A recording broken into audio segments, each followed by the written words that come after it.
Hello, I hope you're doing well. Thank you for joining me on Saturday at Mary Gate of Heaven for a presentation on euthanasia. I know many of you had to leave early and asked whether the presentation would be recorded, so I quickly put this video together. I apologize for the quality. The audio files were corrupted and the film is a bit far away, but I hope that it's at least something beneficial to you. Now, before I get to the presentation, I need to mention something that I forgot to mention, and my failure is severe. I drew all of my material from Scott Klusendorf and his work on euthanasia and pro-life apologetics, so I am definitely indebted to him.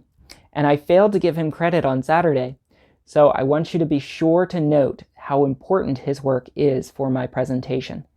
You can read more of Scott's work and his book, The Case for Life, which I highly recommend, and I've provided a link to purchase it below in the description. You should also look at his work on all these topics at prolifetraining.org. Again, that's www.prolifetraining.org, and his organization, Life Training Institute. I cannot recommend Scott and his team more highly. If you have questions about the presentation or anything else, feel free to reach out to me. You can message me or comment below. Thank you again. Here's the presentation. So I'd like to introduce our speaker, and I can certainly vouch for Sean. He is definitely pro-life because I went to shake his hand this morning and he reminded me of when the elbow bumping age, so all good things. So our speaker today is Sean McGuire, and Sean earned his Juris Doctorate in 2016 from Liberty University of Virginia. He has years of experience in working in the pro-life movement, from the March for Life Education and Defense Fund students for Life of America, and worked with state family policy councils in Virginia and Pennsylvania. His favorite question is, how many siblings do you have? Wait. How many brothers and sisters do you have? Has to be phrased specific. Brothers and sisters do you have? Okay. So without any further ado, Sean McGuire. Thank you, Sean. We might be doing the chicken dance, but so good morning. Thank you all for being here and for coming out braving the dangers we face today are real. But our response reflects something that's very interesting. As our culture responds to the coronavirus, we're quarantining, we're maintaining social distancing, we're shutting down events. We're doing things that have a profound negative impact on our economy, our finances, our politics. Why? Why are we doing these things? For life. For life. And who is it that we are protecting by all of these things? It's not me. My generation, the people my age, really don't face much of a serious threat from coronavirus. Might get sick, might suffer some flu symptoms. We are protecting the elderly, and we are protecting the sick. It is very pro-life what our society is doing. And it's just curious to me that we have this response as a culture, and we hear Governor Wolf calling for schools to be closed, ordering schools to be closed. But then you look at the other side, and they do not exhibit any values for protecting life, whether unborn or elderly or anything else. So all of that is not part of my talk today, but it's just interesting to note that the same politicians, the same leaders in our country and our culture and around the world who will protect life because of disease do nothing to protect life when it comes to euthanasia, physician-assisted suicide, or abortion. So I want to talk today about abortion, and I have a quote that I was going to start with because it's relevant to the topic later. C.S. Lewis says, "We were promised sufferings. They were part of the program. We were even told, 'Blessed are they that mourn,' and I accepted. Got nothing better that I had bargained for." So he recognized the reality of suffering in life, and that's from his book, A Grief Observed. I'll come back to this quote at the end today, but I wanted to start, I'm going to do that 100 times with the mouth. Started with the question, why are you pro-life? This is interactive, because I am very interested in hearing from you. My preferred method of speaking is interactive. So if you have questions, please interrupt me and ask your question right when you think of it. You don't have to wait till the end. But we will have time for questions at the end as well. Why are you pro-life? All life is sacred. All life is sacred. And you are Sandy, and you are the head of the Respect Life Committee here, is that right? No, I was at St. Paul's. At St. Paul's. At St. Paul's. Forget where I am. Very good. Any other answers? Yes, Daniel. All life is given to us by God. All life is given to us by God. So, some of the responses, a person is a person no matter how small, which is a very fun expression of our view. The life is precious, all people are equal, for the Bible tells me so. These are all good answers. They are fair answers. They're not answers that our governor would share. Like, they're not answers that our culture would share. And again, we see our culture doing things that are pro-life to protect life, but they don't have the underlying worldview assumptions to defend that position like we do. Like, we know why we protect life. I think that our culture protects life because we're kind of running on the fumes of a culture that was grounded in this Judeo-Christian worldview. All life is precious. And now we still have the output of that view working itself out as we respond to things today. So I am pro-life because all life is sacred.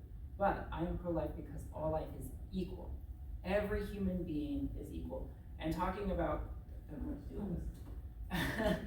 talking about the unborn for a moment before we get into euthanasia and physician-assisted suicide, and you'll see how closely related the two topics are. I defend the unborn because it is wrong to intentionally kill innocent human beings. Abortion intentionally kills innocent human beings. Therefore, abortion is wrong. Now, we know that the unborn are human beings scientifically. There's no question. There's no debate about that. They are human beings because their parents are human beings. Scientifically, from the moment of conception, we all began as a single cell zygote. We were zygotes. You were a zygote once. Now we're adults. Someday we will die. That's the human progression for everyone. At the moment of conception, we began our lives. And then philosophically, there is no difference between the adults we are today and the zygotes we once were that is morally significant, such that it's okay to kill one, but not the other. So every argument for abortion that says unborn are not equal to adults is wrong. It's wrong. The only difference is between the only difference between the unborn and the born is a difference of age. That's it. There are 4 categories of those differences. There's size differences, level of development, environmental differences, and degrees of dependency. So if you can remember the acronym SLED, you will remember that those are the only categories of difference between an embryo, fetus, blastocyst, zygote, any stage of human development before birth, and all the stages of human development after birth. They might be smaller, less developed. They are in their mother's womb, so it's a different environment from us, and they're more dependent on their mothers. They're more dependent than most of us are. Those differences do not matter for our value. Human beings have intrinsic value. It is not based on any acquired trait, whether it's growth like size, or growth in development, or being in the right environment. How many of you have heard the viability argument for abortion? You can have abortion up until viability. Yep. When is viability? It changes, and you know what? It changes based on where you are. Children in undeveloped countries do not reach viability until much later than children in developed countries with modern medical interventions available. Are children in underdeveloped countries less human than children in developed countries?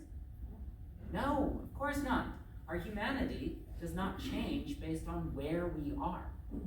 So, and then degree of dependency. Yes, they are completely and utterly dependent upon their mother for survival. But all of us have some level of dependency on others. There is no one who's completely independent. Are they more valuable than those who are more dependent? No. Our human worth, our human value comes from being human. That is why I'm pro-life. That is why I defend the rights of the unborn. So, why are people valuable at all? Because I argue we are all equal, but we could all be equally worth dirt. That would be equality.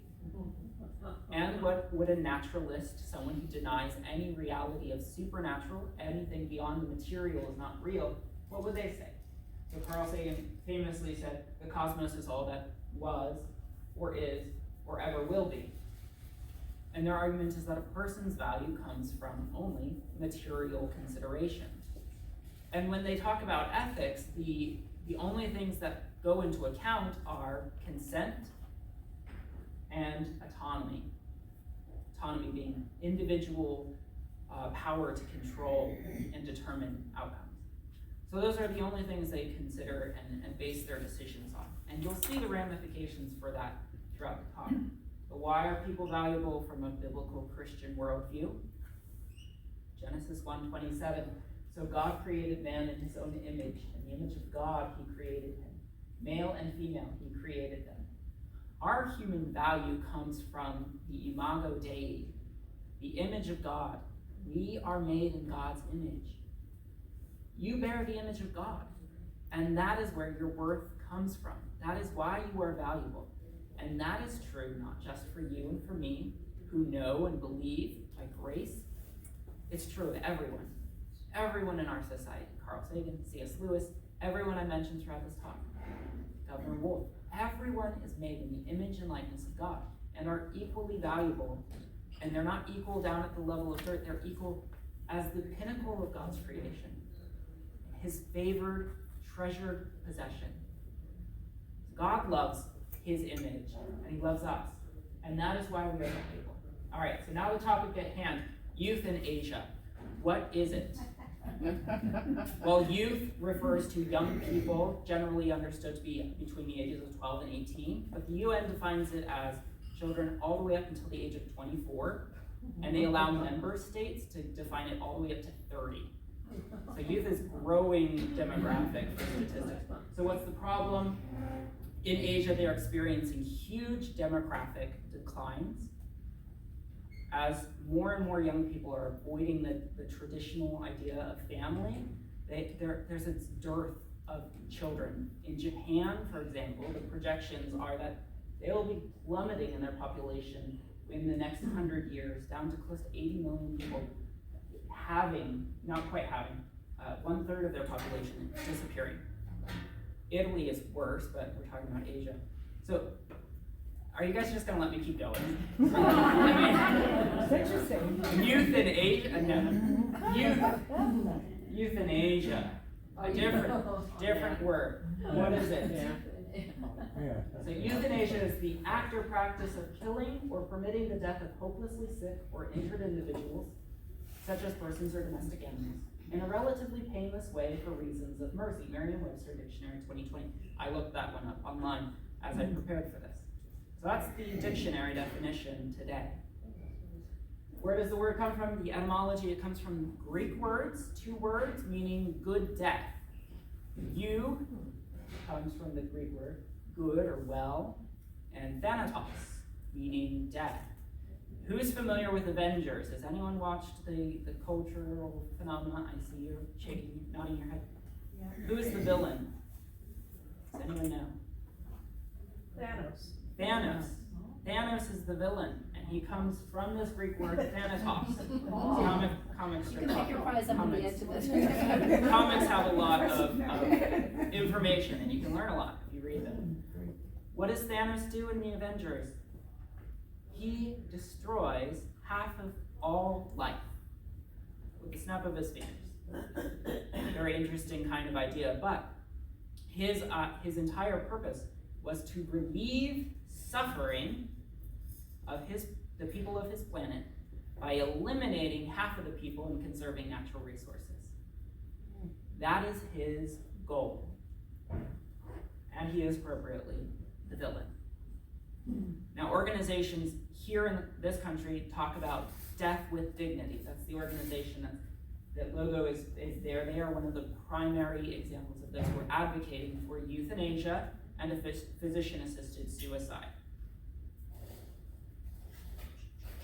So, as we talk about this debate, where we're promoting death with dignity, we're promoting physician-assisted suicide, we're responding in love and truth, what's the debate really about? Those who are advocating will argue that it's about individual autonomy, it's about personal choice, and it's about dying with dignity, hence their name. Now, the groups have changed their names over the years. They were the Hemlock Society, which is all based on hemlock being used for suicide, Aristotle and his execution. Then they were Compassion and Choices, which is a very, very nice sounding name. Compassion, that's a good thing. Choice, personal choice, and the other organization, Death with Dignity. These are good things to advocate for. Reality is, these are not what the debate is really about. The underlying worldview premise, not quite population control, that's one of the goals, but what even is undermining population control? Usefulness. Save the environment. Save the environment. Money. Money, class, yes, all of these considerations. The underlying worldview is that there are some lives that are not worth living. There are some lives that are not worth living. That is the premise. And when you have that premise in the culture, it corrupts everything. It corrupts our philosophical anthropology, our ideas of what is man and what is the value of man. It grounds our human dignity in something called body-self dualism rather than intrinsic worth. Intrinsic worth means because you are a human, you are valuable. Body-self dualism is a concept, philosophical concept that says we have bodies, but we are persons. So in the abortion debate, you hear, okay, fine, the unborn are human beings, but they aren't persons. This is an example of body-self dualism. It separates the reality of human nature from the reality of personhood.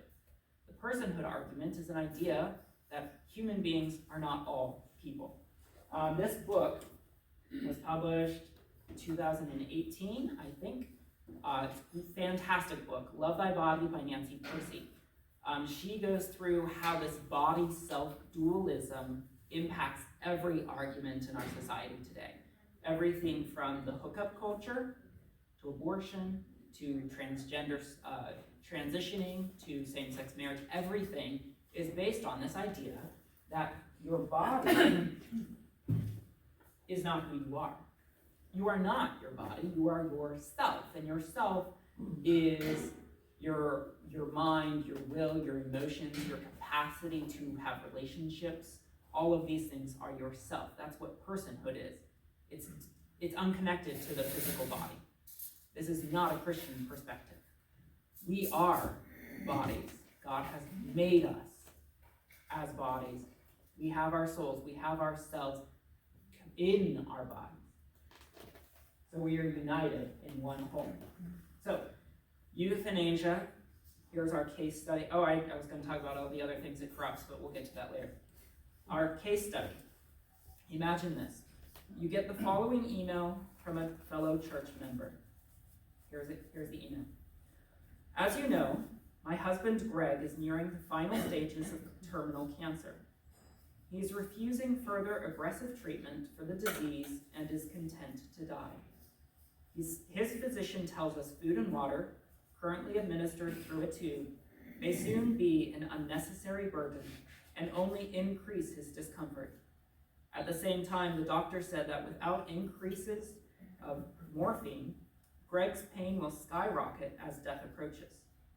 3 questions. First, is it morally permissible to remove his food and water tube? Second, isn't increasing his morphine tantamount to hastening his death perhaps a gentle form of euthanasia. At a minimum, it will render him unconscious. Third, what principles should guide my decision? Greg loves Christ and would want me to please God in all this. Heavy stuff. And this is not entirely theoretical. These are real issues facing people today. Anyone want to answer it now? Wait until the end. I'll take a stab at it. Go ahead. Oh, well, if you deprive somebody from even just water, you will die a really horrible death. And morphine can relieve some of the pain, but you would use that in addition to hydration. I would think. Yep. Good. So, No, good answers. No. but you wouldn't use it to keep upping the morphine until he dies, because you can die from Right. overdose on morphine. Yes. So they have to have ethical people treating the patient. We have to have ethical people treating the patient. How do you find them? How do you find them? What is ethics? What is bioethics based on today? Is it still based and grounded on this Judeo-Christian worldview that values all life? Not widely. We'll talk about that a little bit more. One thing you must do as you discuss this and address this is define terms. And you must define what you're talking about. So definitions for today. Euthanasia. The doctor kills the patient using lethal injection or some other means, usually lethal injection. Physician-assisted suicide is the doctor gives the patient a lethal prescription and the patient takes it on his or her own. So those are definitions. Here's a case against euthanasia and physician-assisted suicide. It works for both. Just like my case against abortion, it has two premises and then a conclusion.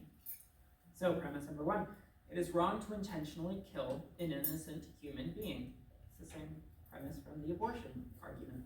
Premise two, euthanasia and physician-assisted suicide intentionally kill innocent human beings. Therefore, euthanasia and physician-assisted suicide are wrong.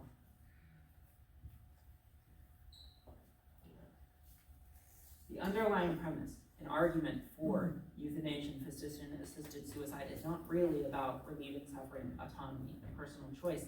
It is about the idea that some lives are not worth living. The quality of someone's life has gotten to the degree that it is better for us to put this person down. That definition from Merriam-Webster Dictionary, it did compare human beings to animals, didn't it? It talked about relieving suffering from those who are helplessly sick, such as a person or domesticated animal. That is not what human beings are. We are not animals. Our value is much higher. So the phrase at the top, Lebens unwertens Leben. This is a phrase that's in German, and it means life unworthy of life. This is a phrase that was coined over 100 years ago, not too much more than 100 years. And it was popularized not just in Germany, but in the United States of America, where the eugenics movement was very, very prevalent. We know that Margaret Sanger was part of the Birth Control League, now Planned Parenthood, and her entire purpose was eugenics. Well, that was one of the main purposes of her efforts, was eugenics, good birth. Again, the U and genetics or genics. So, good genes, good birth is the eugenics movement, and that's designed to eliminate unworthy human beings from the population before they're born. Euthanasia is eliminating human beings who are unworthy of life at the end of life, or if they have a disability or a disease that renders their quality of life to be low. So the idea of euthanasia, the idea of this idea of Lebens unwertens Leben, this idea that some lives are not worthy of life, was promoted here in the United States through medicine. There was a doctor in Chicago in 1915 who refused to administer life-saving care to a baby Alan Bollinger, and it's the Bollinger case. And he said that because the child had syphilis, he would live his life as an outcast of society, suffering greatly, and his quality of life did not warrant medical intervention to save his life, allow the baby to die. That idea moved from medicine, quality of life, to law, where the court refused to prosecute, and that guy's name was Dr. Heiselden, Dr. Harry Heiselden, and the law did not prosecute him for the killing of baby Bollinger because they recognized some lives are not worth living. They did not challenge that premise. Instead, they rebuked him and said, well, the child would have gotten better and you didn't administer care. With the implication that if there is a child who would not get better, what he did was perfectly appropriate. And then he moved on and promoted this idea in theology. Promoted this idea that God would want children with disabilities to die. You created a film called The Black Stork. That's a title, isn't it? The Black Stork. Storks bringing children, bringing the gift of children. Well, the black stork bringing the gift of disease and disability and degeneracy, and not a gift, but a curse. Children with disabilities being viewed that way. And his film followed this story of a doctor himself who refused to provide care for a child who would grow up as an outcast and suffer. And other doctors came in and intervened and saved the child's life. And then the child grew up and suffered and came back like a sort of Frankenstein's monster and killed the doctors who had saved his life. That's the premise of his film. That it would be wrong to keep children alive in this condition. So this idea was promoted here in the United States in medicine and in law and through theology, through the arts. And it was really taken into its full extent in the Third Reich of Nazi Germany. They enacted their Action T4 program and killed over 300,000 people with disabilities, mental handicaps, or physical disabilities. After that atrocity was revealed and the United States became aware of what was going on, the Black Stork was destroyed. Like, all of the copies were destroyed. I think there's a few original partials that still exist today. The idea of euthanasia became underground. But the premise that some lives are not worthy of life remained. And the idea just changed from a state-mandated or doctor-directed euthanasia to personal autonomy and individual choice. It just shifted the perspective a little bit. But every time I talk about this, I can't help but think about what's happening today and the eugenics and euthanasia that's happening today. Iceland is celebrating that they are nearly eliminating Down syndrome. Now, have they cured Down syndrome? No. No, they have eliminated all but every single person who has Down syndrome in the country. And this video, well, there's the Third Reich in there. That's their television symbol, where they promoted all of these ideas of life unworthy of life. But this video from an organization called Poor Down celebrates March 21st is Down Syndrome Awareness Day, so next week. I love this video. I cry every time, so I'm not going to watch it. But as I watch it, as I share it, I love to talk about how important every human life is and the value of every human life. I do have a small objection to the video, and maybe one of you will catch it and guess at what I object to, but here's a video of the beautiful lie that too many people in our culture today don't think are worthy of life.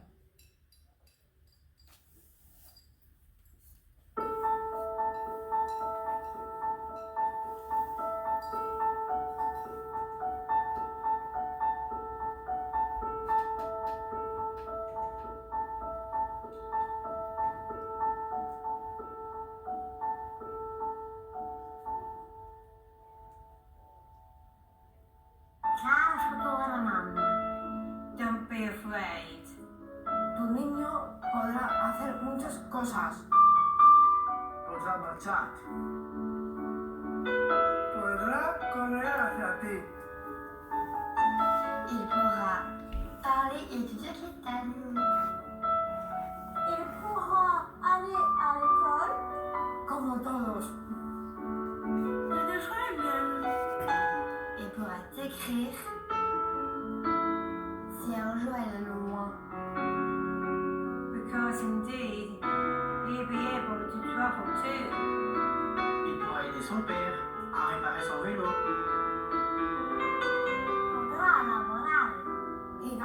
su dinero. Avec son salaire, il pourra t'inviter à dîner. Ho affittato un appartamento nella vivere da solo. A volte sarà difficile. Io che ti ascolto. Pas de possible. Et c'est pas pareil pour toutes les mères. Dear future mom. Tuo figlio potrà essere felice. Come lo sarò io. Et tu seras heureuse aussi. Mamma. Mamma.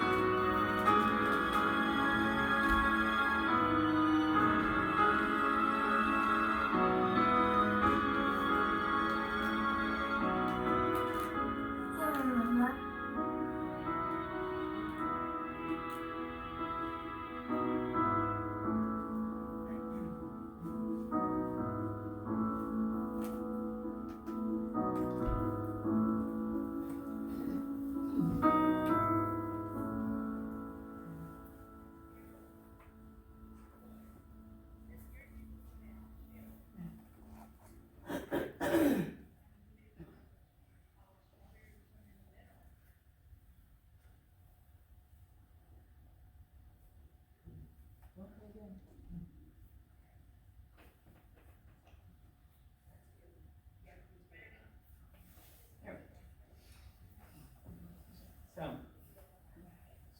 some people argue that life is unworthy of life. I disagree. Does anyone have any idea what I might object to? Yeah, There were no dads. no dads, okay. That's fair. That is a fair objection. I think that's more a reflection of who they were addressing in their email. I didn't catch that, but that is a good and fair point. Anyone else? Female? I'm sorry? Most of them were female? Most of them are female. Well, I don't object to that necessarily. I object to the underlying worldview presumption there. What they can do. What they can do. They're valuable because they can be happy. No, they're valuable and they can be happy. Like those, that's the thing that it's a small thing, but I know who they're addressing, I know what they're saying, but I want to make it very clear that the value of these human beings is not based on their being happy, or based on their capacity to have relationships with their mothers or others, or any of their capacity of what they can do, or make money, or fix their bicycle, or invite you to dinner. A beautiful film, beautiful sentiment, all true. Underlying that, we must remember they are valuable regardless, whether they can do those things or not. There's a man in South Korea, Pastor Jun, I can't even remember his name, I'm not going to try, but he has the baby box. Has anyone heard of the baby box? Yeah. Okay, the baby box is this amazing thing. It's being implemented in places here in the United States, but it's a safe deposit box for infants. In South Korea, in Seoul, the capital, it's a huge problem of child abandonment. It's a big problem here in the States. It's a big problem everywhere. But this pastor just installed it on the side of his church, and women were able to place their children in this baby box. Why do they abandon babies in South Korea? Virtually all of them have disabilities. Virtually all of them have disabilities. South Korea is a culture that especially upholds the importance of beauty and physical form. The plastic surgery industry in South Korea is probably their largest in the world comparatively by population size. And so this pastor has saved dozens of children, and his own son was the motivation. His own son was born with severe disabilities, cannot speak, cannot move independently. He's in his mid-20s now, maybe early 30s almost, my age. And he has always been completely 100% dependent upon his parents to survive. Now people would argue this person has no value. The quality of life is non-existent.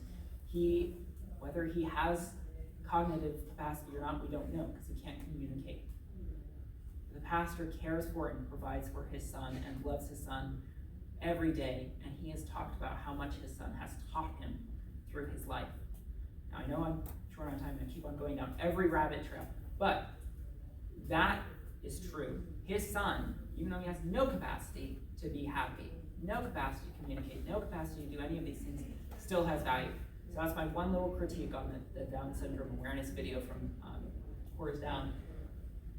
Now, people argue today that assisted suicide, physicians-assisted suicide, euthanasia is about personal choice. You can prove that it is not with a simple thought experiment. Who gets suicide assistance and who gets suicide prevention? Just ask that question.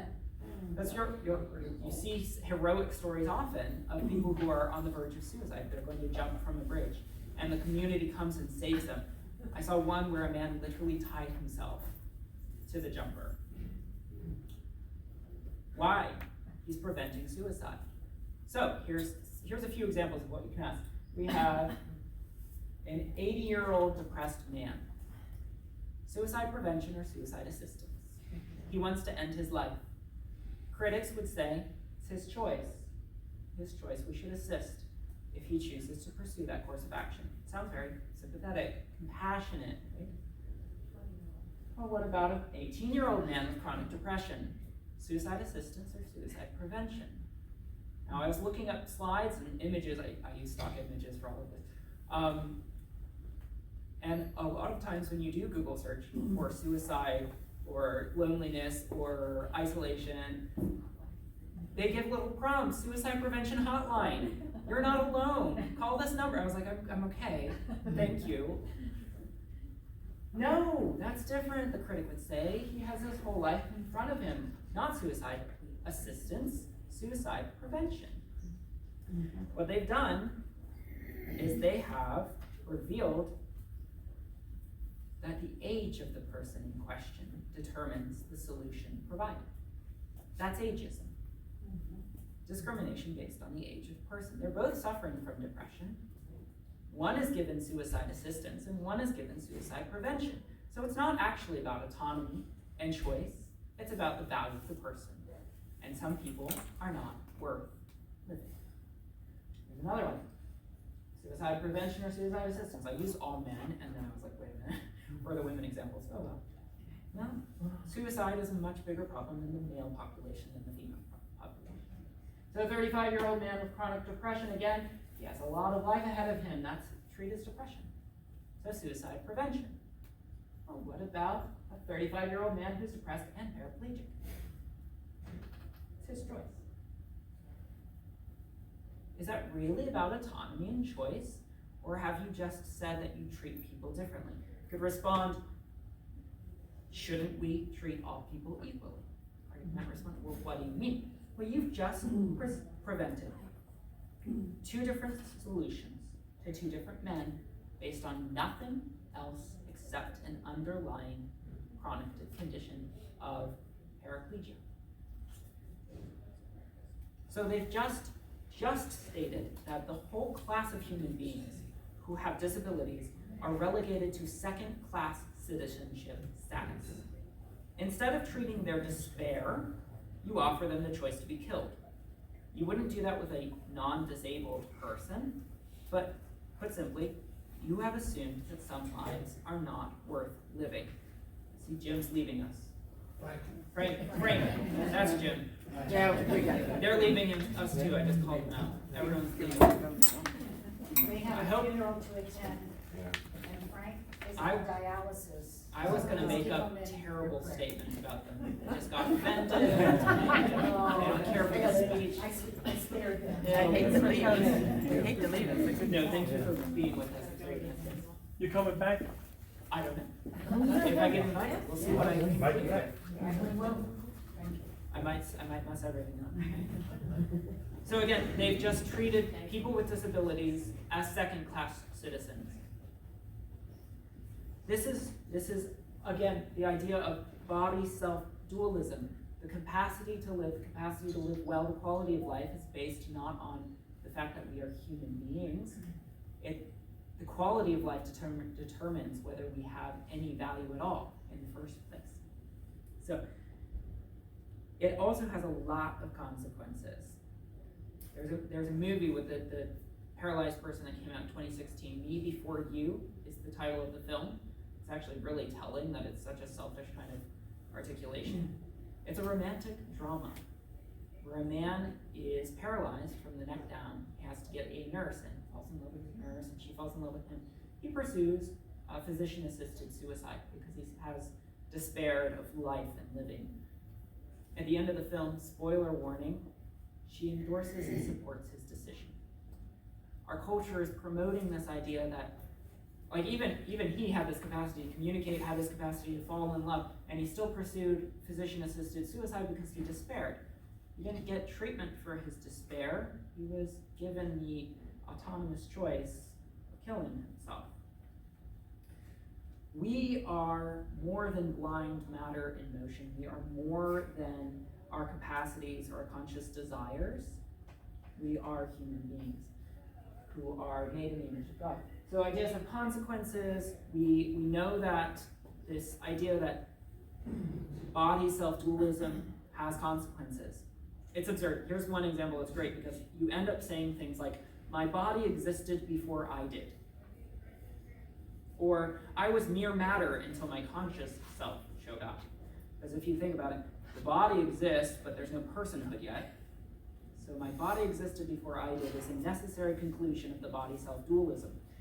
If the real you is conscious desires, you've never been hugged by your mother since you can't hug desires. You've never been hugged by anyone because you can't hug desires. This real you is the self. The body is just a body. It's absurd, and you can point this out.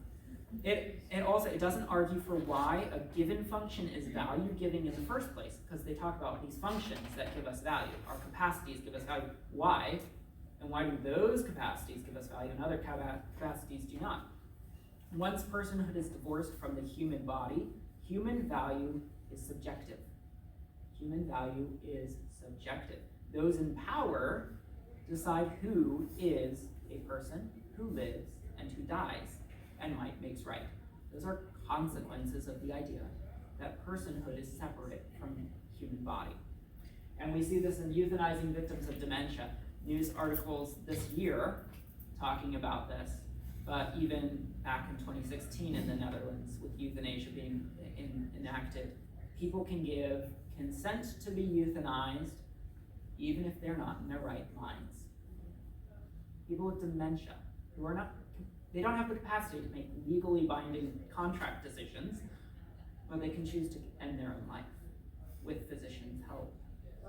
Sean, Yes. wasn't that an article like that? Was that from those doctors? Didn't they have that in a medical journal? Something about that? I'm not familiar with the medical journal. The article I'm referencing is the courts in the Netherlands actually just acquitted 3 doctors who I think inadvertently euthanized somebody who didn't want to be euthanized. But they were acquitted, and here's the basis, because, and I have to look this up, so please don't quote me on this. I was trying to find it and get all the exact quotes, but I didn't come up with it before today. I believe the court ruled that if you were to punish these doctors for their inadvertent mistake, you would hamper the capacity of the medical community to continue the program. It's a very similar argument to Planned Parenthood v. Casey, where the Supreme Court said, we have to keep abortion in place because women depend on it in the culture. So very similar. But even back in 2016, a woman was actually physically restrained while euthanasia was being enacted. That doctor was rebuked by the court, but he still practices, I believe. Again, in the Netherlands. We referenced Netherlands and Belgium, Canada. These are some of the countries that have been leading this legal euthanasia and physician-assisted suicide. So they have most of the consequences have shown up there already. Another consequence is that it distorts dignity and confuses intrinsic dignity with attributed dignity. I talked about that a lot. Intrinsic dignity is yours in virtue of your humanity, and attributed for dignity is only yours because of age or accomplishment. It cannot account for equality. If human value, if body and self are separated, how do we know anyone is equal? If equality is based on something we don't share equally, our capacities, those with more of it have greater value than those with less. So there is no equality under this idea.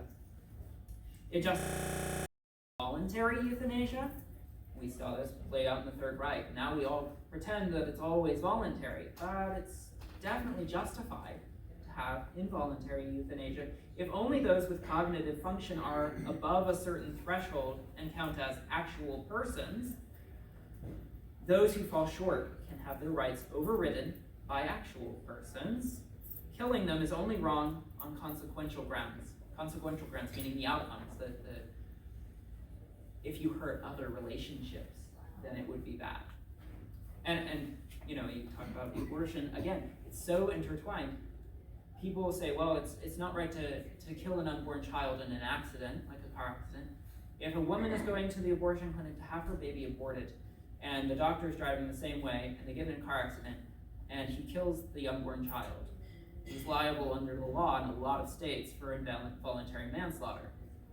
But if they successfully arrive and he performs the abortion, there are no consequences. And that's entirely based on this idea of the consequential outcomes of the action or the failure to act reasonably. That child who's in the womb and killed in a car accident was not the intention of the mother. So it's all based on what the intended outcome is, or what the relational desires are of the mother. A woman who's expecting and wants the child, well, we ascribe personhood to that child in the womb. We have baby showers for that child. Same age, a woman who does not want the child, it's not a baby, it's not a person, it's just a body. It's just cells, a clump of cells, which is all that a body is. But we don't ascribe to this idea that the body and the self are separated. We are united as one. Another consequence is it establishes euthanasia as a benefit to the patient. Argues that those who cannot request that benefit due to cognitive impairment deserve equal right to the benefit, and then you appoint a bioethicist to suggest that benefit for patient, and voila, you get involuntary euthanasia. This is not a slippery slope argument. This is not the idea that we'll eventually progress there. We're already there. This is already happening. And I clicked again, from suicide to homicide, again. Not everyone who is given euthanasia wants euthanasia. It's not about autonomy, it's about the value of life. And those who support the idea that we are not bodies, we are cells, they don't see the intrinsic value, but it's all just acquired value. And so you just go down this little progression and you say, we have to euthanize such and such a person because, well, such and such a human being, because they ceased to be persons. Every genocide in history has been focused on this idea of dehumanizing the victims. Rwandan genocide, they didn't call the Hutus people, they were cockroaches. The Third Reich called, of course, the disabled and infirm the Untermensch, the non-persons. The Jews were non-persons. The unborn are non-persons. It's always attacking personhood, because if you're not a person, you don't have a right to live. Again, they did not prosecute the woman who was suffering depression. She was suffering depression. She had a breakup with her boyfriend. And rather than treating her depression, they just said, no, it's because she's paraplegic and she wants to die, so we will allow her to die, and gave her, poison to kill herself. After that, you can have involuntary organ donation, because if you're no longer a person, because you've lost your capacity, then we should give your organs to actual people. Empowers doctors to make the philosophical value judgments that they are not qualified to make. And in bioethics transforms medicine from do no harm to medical discrimination against the weak. It turns doctors into killers. And they claim that there is no care will not be provided because it is futile. But rather than declaring the medical intervention futile, as it will not accomplish the goal, they actually are now declaring that the patient's quality of life is not sufficient to justify medical intervention. A woman, Agneta Sutton, described it this way. She said, doctors are qualified to say a treatment is futile. They are not qualified to say a patient is. But that's what's happening as we separate self from body. And then you pressure people to die and give them the idea that there's a duty to die. because of the strain and the burden that they're placing on their families, on the economy, on their insurance. Insurance companies in the West Coast now. There was a doctor who sent his patient to care in California that he could not provide in Nevada, and the care was refused, and the insurance company said, we won't provide this treatment because it's expensive, but we'll pay for the euthanasia. If they want to pursue physician-assisted suicide, we'll pay for that. It costs about $5 for those poisonous pills. So it's easier to commit suicide. Where does this idea come from? This idea that there's a right to die. Because they talk about that. They say, well, now it's all about rights. You have a right to die. Well, this is drawn out of thin air. The desire to die is not the same as having a right to die. The right to life is inalienable. That's what our Declaration of Independence declares. There are certain inalienable rights, among which are life. The right to life is an inalienable right. You cannot waive it. So Marianne Glendon in Rights Talk says, people like to pluck rights out of thin air. And these rights entail obligations from the surrounding community. You do not exercise rights in a vacuum. If you have a right to die, then doctors have the obligation to help you accomplish the right you have to exercise. They're obliged to facilitate the exercise of your right to die. Rights go way beyond the individual. What the right to die really means is that you not only have a right to attempt suicide, but a right to force others to help you succeed. Where does the right to die come from? Classical liberalism, which is our society's ideas that we were founded on, cannot provide it. John Locke wrote about this. He says, self-ownership does not mean you can treat your body like property. This isn't an exact quote, I'm paraphrasing. For example, you cannot sell yourself into slavery. You don't have the right to sell yourself into slavery. The law will not protect your decision to do so. If you contract for yourself to be sold into chattel slavery, we will not enforce that contract. Your body is yours only in the limited sense that you get to use it. You do not get to dispose of it. Immanuel Kant says being autonomous does not mean do as you please, but freedom to do as you ought as a rational being. It means pursuing what is truly good for you. Appeals to autonomy can't ground the right to die. Autonomy is limited reasonably. Selling oneself into chattel slavery is immoral, and it's wrong for doctors to intentionally mutilate a healthy body, even if a patient requests it. There's no limiting principle if autonomy is sufficient to ground right to die. You can't limit it to dying people, because if you have a right to die, it's not limited to those who are already dying. Everyone deserves that right, healthy or sick. So then everyone would have the capacity to demand society's support in succeeding in their exercise of their right to die. And that infringes on the autonomy of others. So this even saying it's all about autonomy, you have to recognize you're going to infringe on the autonomy of those who do not want to participate in killing yourself. So here's a question. Is it really about autonomy, or is it abandonment? When do we quit on someone facing psychological suffering? When do we give up on them? Despair is suffering without meaning. And that's why I'm coming back to that quote from C.S. Lewis. We were called to suffer. We knew it was part of the program. Christ says, "Blessed are those who mourn." We know that there is suffering in this life, and there is meaning behind it. But despair comes in when people suffer without meaning. They do not recognize that there is a higher purpose to their suffering. And we, as Christians, are called to suffer well. Suffer well with Christ as our vision, that we keep our eyes focused on him, who took on the suffering for us and looked beyond the cross to the higher purpose. The desire to die is highly unstable, and it can change. Here are some examples. Elizabeth Bouvia in 1980. She was quadriplegic, divorced, forced out of grad school, suffered a miscarriage, was bankrupt, and her brother died all in 1 year. Yet it was simply assumed she wanted to die due to her disability. Her emotional trauma was completely ignored.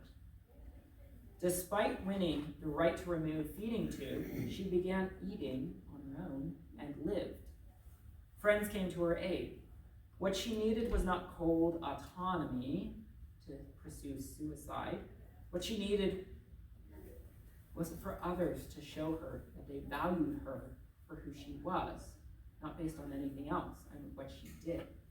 She needed time to recover her emotional equilibrium, and thank God that she did. Another example, Thomas Passmore, a mentally ill man, had a hallucination of 666. He cut off his own hand with a table saw, and a judge refused to intervene and order medical staff to reattach his hand. The judge refused to save Passmore from himself in the name of autonomy. Was this autonomy or abandonment of a mentally ill man?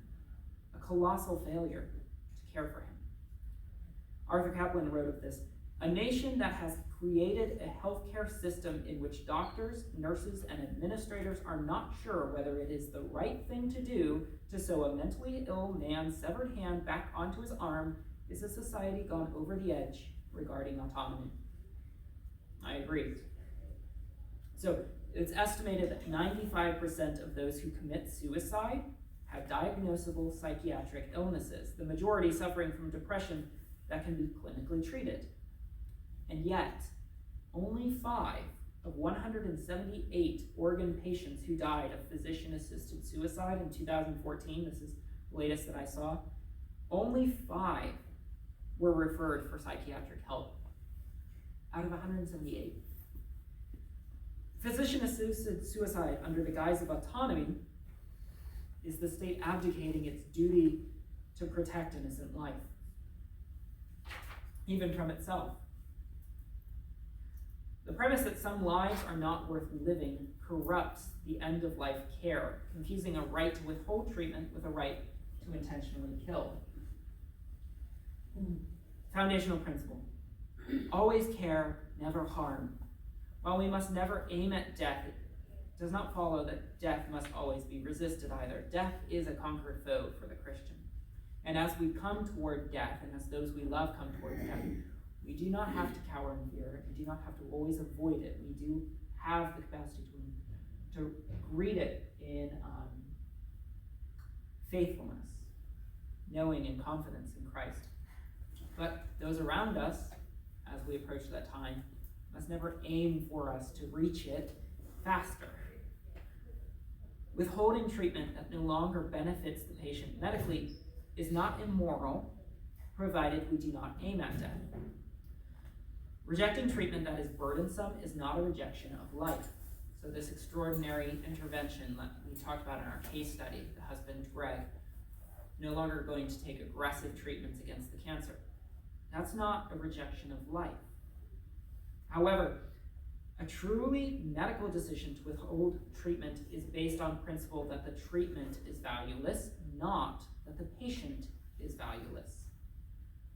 True, death comes, but it's the result of underlying pathology, the cancer, not someone else's or your own direct action.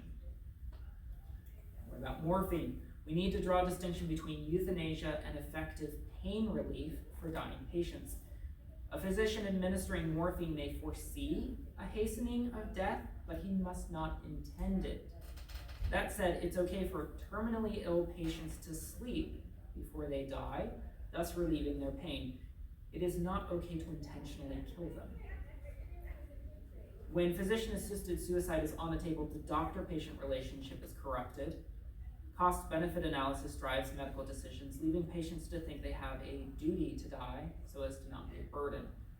We must always affirm the individual's value and worth, and to provide every means we have to encourage them in that identity, that intrinsic value. So instead of asking, is the patient's life a benefit to him, we should inquire, what, if anything, can we do that will benefit the life he has? Our task is not to judge the worth of this person's life relative to other possible or actual lives. Our task is to care for the life he has the best we can. So that's our end-of-life ethic that we should have. As for pastoral care at the end of life, a biblical case against euthanasia. All humans have value because they bear God's image. Because humans bear the image of God, the shedding of innocent blood is strictly forbidden. Euthanasia and physician-assisted suicide shed innocent blood. Therefore, euthanasia and physician-assisted suicide are wrong.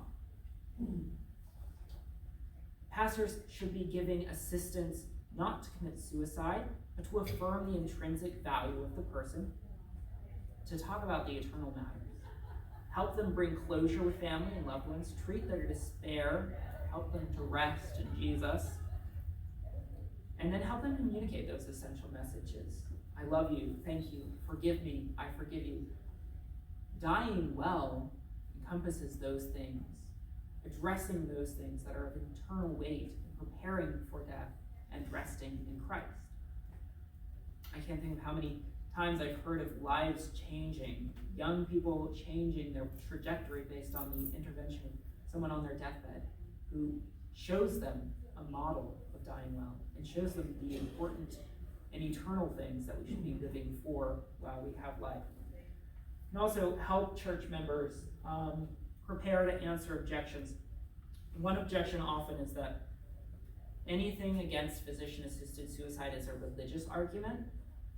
That's a dismissive statement. It's not an actual rejoinder against the argument we've made. What's the argument? It is wrong to intentionally kill innocent human beings. Physician-assisted suicide and euthanasia intentionally kill human beings. Therefore, physician-assisted suicide and euthanasia are wrong. It's not a religious argument. Arguments do not have a religious. They don't have a religion. They are not male. They are not female. They are arguments. They are either true or they are false. So anyone who tries to dismiss your argument as merely religious can also point out that the idea that we have no value except for what we have acquired is no more or less religious than our idea that we all have value intrinsically by our virtue of being human beings.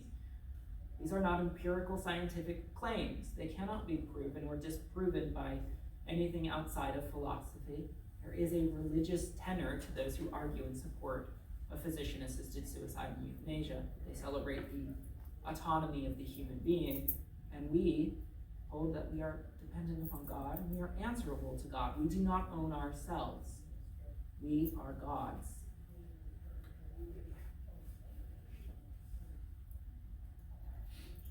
So, summary, I want to point out that here I am at an abortion facility trying to end abortion with friends, and we have a sign there that says, "There is another way, we will help you find it," which is probably my favorite sign outside of an abortion clinic. I love that sign. I think somebody stole that sign, it was really annoying. But fantastic message of hope outside of an abortion clinic. Fantastic message of hope for those who are facing the end of life and pursuing suicide. Suicide prevention, like this is a sign you could hold at the Golden Gate Bridge when people are considering jumping. There is another way, we will help you find it. It's the same message, exact same message, so that's why I use that picture. So things to remember, intentionally killing is immoral. Euthanasia and physician-assisted suicide pass intentionally kills, therefore euthanasia and physician-assisted suicide are wrong. Just remember, allowing natural death to run its course does not violate the sanctity of human life. We know that death comes. However, we must not forget that dying patients, like all humans, bear God's image, and thus we are never to intentionally kill them via euthanasia or physician-assisted suicide, or assisted suicide from people who aren't physicians. That happens too. It's just nobody's pressing for a legal right to do that yet. Again, remember more. While doctors are indeed qualified to determine if a treatment is futile, they are no more qualified than anyone else to determine that an individual life is futile. Instead of asking, is the patient's life a benefit to him, the physician should inquire, what, if anything, can we do that will benefit the life the patient has?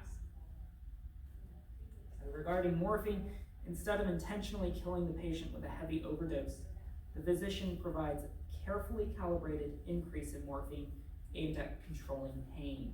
Aiming at controlling pain, even when we foresee a hastening of death, is not wrong.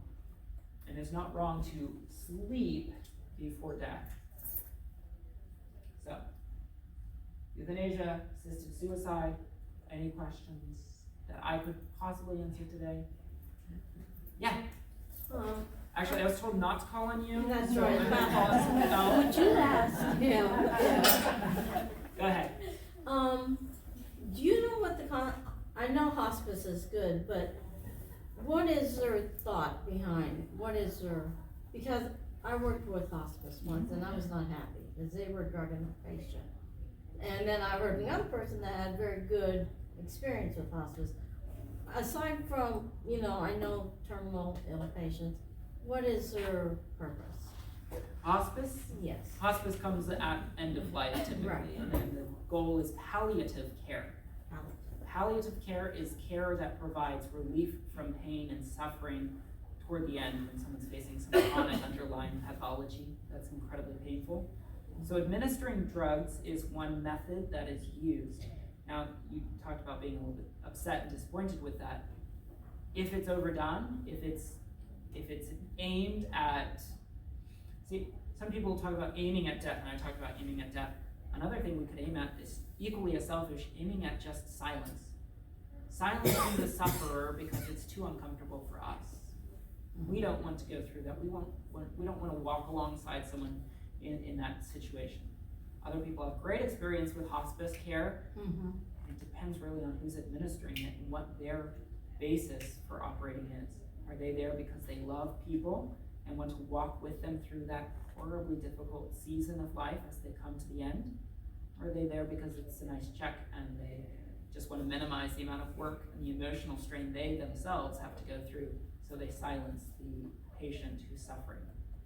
And that's really, it's a case-by-case question of why each person is doing, what the intention is behind it. What's morally right, morally wrong is not necessarily the action that's taken, but it's very often the heart behind it. Mm-hmm. Why is more morphine being administered? Is it to help the patient with the life they have? Mm-hmm. Or is it being administered to help you to avoid any discomfort or to hasten the patient's death so you can just move on? So that's why there's going to be a difference. Yeah? Is there a book? Love Thy Body by Nancy Pearcey. Did you write that? Oh no, I'm sorry. I've never written a book. I have to write a book. Does it include all that you talked about? Nancy Pearcey is an amazing philosopher and thinker, and she is, has anyone heard of Francis Schaeffer from the Bree University? Okay, well, she was a contemporary of his and a student.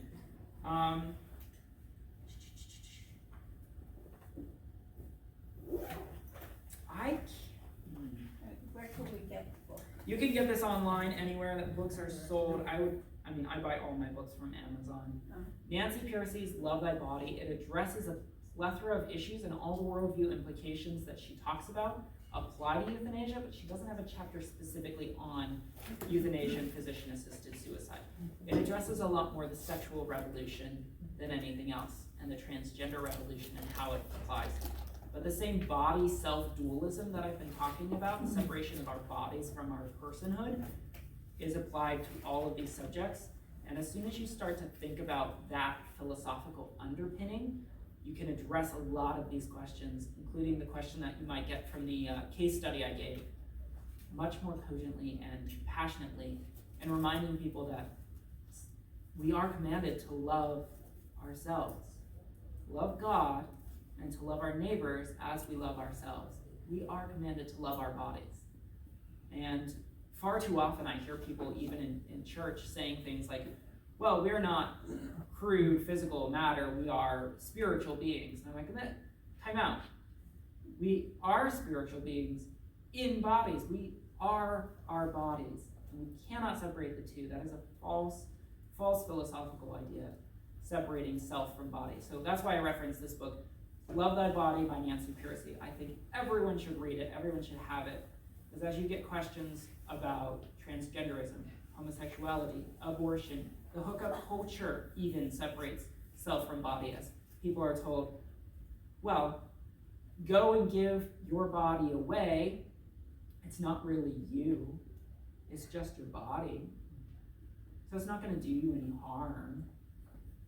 It's madness. So I love this book. Manning. Huh? The last name, Manning. Pearcey. Pearcey. P-E-A-R-C-E-Y. P-E-A-R-C-E-Y. Nancy Pearcey. I'll have it up here if anyone wants to look at it. Yes, Frank. Oh, can you talk a little bit about? I can. Please take them and share them and, Yes, everyone has a flyer for the Pennsylvania March for Life. I am here for you if anyone has other questions. There's my contact information. Have a look at this book, and if you want to reach out to me anytime, feel free to do so. The March for Life on May 18th is coming up very soon. We're excited for it. It will be at Harrisburg. I have a stack of flyers there. I need to get rid of all of them. Please take a small handful, take a big handful, spread them out. we at Mary Gate of Heaven is, Christine left, she's offering her van that will seat 8 to 9 people. If we can get 8 to 9 people that would wanna go, it is a Monday, so if you're working, see what you can do, but those of us that are retired, they encourage buses rather than driving down Right. individually. You can come however you like. We do have a parking lot reserved, the Elmerton parking lot, which is a bit away from the Bard Show complex. And Jitney. Transit will be provided from the parking lot to the Capitol and then back again afterwards. I've taken the day off. I encourage everyone to ask for a day off for that day, Monday, May 18th. We are expecting 8,000 people to attend, but that won't happen unless everyone, like yourselves, makes the effort to come out and to be a part of that. Speaking up and defending life at the Capitol. The last resource there, pafamily.org. That is a family policy organization here in Pennsylvania. They lobby at the legislature in support of life at every stage. So they're big drivers of the Pennsylvania March for Life. They're doing the yeoman's work of the effort. They also are the ones who defeat efforts to enshrine physician-assisted suicide and euthanasia here in our Commonwealth. So I encourage you to reach out to them, get engaged with them. They're a great group to know and to be partnered with to make your voices heard on this issue. Anyone who has other questions, feel free to ask me. Yes? I was just wondering, are there statistics on this? How do you track what's happening in the United States with people who have decided to kill themselves? I think we have suicides tracked, but what about the assisted suicide? Those states that have allowed it have different methods of tracking the numbers. I think all states that have physician-assisted suicide require reporting of when it is provided. So there are statistics out there that you can look up state by state. There is a website and an organization called, the Patients' Rights Council, and they have a newsletter that goes out periodically, I forget how often, and they track state by state issues about what legislation is happening around the country, physician-assisted suicide, everything like that, and you get a vast amount of information, what's happening, and the fact that a lot of these PASs and they're not tracked, there's not much reporting, so it's, I can't remember the lady's name, but it's Patients' Rights Council, if you would Google that, it'd be The great. reason I was wondering is, when you did the youth in Asia, that. And nobody laughed? Well, I did. I got it. It happened. Lebanon Catholic had a little blurb about all the things that are happening at the school. This was back in the 80s when my daughter was in high school at Lebanon Catholic. And they were talking about all the different committees and functions that the school was doing. And the latest committee was a study on youth in Asia. The Lebanon Daily News. It was not youth in Asia, it was youth in Asia. They had no idea. And I'm thinking, how many people really think about euthanasia? We don't think about it. It's, oh, and another thing. If you had nuns when you were in in school, the fear of dying was discussed. But the thing that stuck in my head was, God does not forgive suicide. That's despair. That's it. God does not forgive suicide. I'm sorry, but one of the gifts of the Holy Spirit is fear of the Lord. You don't have fear of the Lord. I don't know why. My favorite typo in the Lebanon Daily News was when they talked about pinnacle and they spelled it P-E-A-K-N-U-C-K-L-E. I was like, Oh, no. I don't know what that is either, clearly. Well, thank you all for being here today. Thank you for participating. How many brothers and sisters do you have? Oh, that's a great question. How many brothers and sisters do I have? 6 of each. So where do you That's fall? why I have the grade. Thank you guys.